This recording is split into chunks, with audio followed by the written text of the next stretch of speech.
There are three simple but very important steps that you should take with your tomato plants during this time of mid-season care when you're waiting for that fruit to ripen.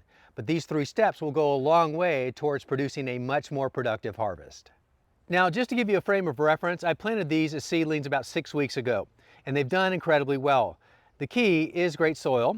I've used Soil Cube VeggieMix composted soil as my sole ingredient, no supplemental fertilization since, just consistent watering, and that's literally it. Now today I'm harvesting my first 2 tomatoes of the season, and we're only in mid-June. So as these plants keep growing and putting on flowers and mature fruit, here are 3 things that I always do to make sure they continue to be healthy and productive. The first thing is disease management. Now it's hot and humid here all the time, like many parts of the country, but that's the perfect combination for diseases to find their way onto or into the plant. And so proactively managing that really makes a difference, and that's why these tomato plants look so good. Staying on top of that and cutting out the foliage that becomes diseased as you see it goes a long way. So step 1, remove diseased foliage like I'm doing here with this early blight, usually cutting back to where the branch meets the stem. And I always keep my snips sanitized between plants so that I can reduce the risk of spreading the pathogens. 2 is to selectively remove the suckers. Those are the shoots that emerge at a 45-degree or so angle between a side branch and the main stem. Now, I don't remove every sucker like this one right here.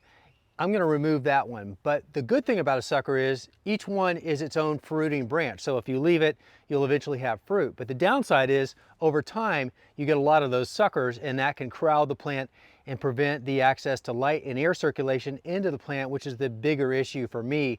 I want the existing fruit to have the best opportunity to mature at its best ability. And when I have something blocking that light and air circulation, that's a risk to the plant not being as healthy and reducing the productivity of the fruit. So that's how I gauge which ones I'm going to take out. And in this case, this one's really not contributing anything at this point, and I want more light and air circulation in there. So I'll take my scissors and cut this one out. Now you could also snap it out, but just to be on the safe side and to reduce any tearing, I like to have a clean cut. Now 3, keep an eye out for those branches that have escaped their cages or support system, because they can get pinched and that would cut off the nutrients and water supply.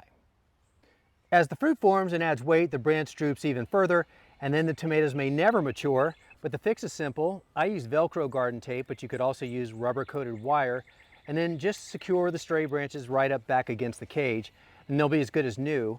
Leave them hanging, and you're also exposing them to sunscald and insects or critters, and all easily preventable.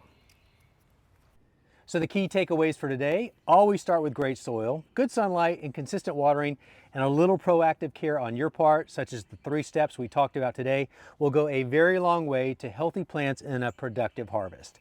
Speaking of that, I get to pick my first tomato. Look at that.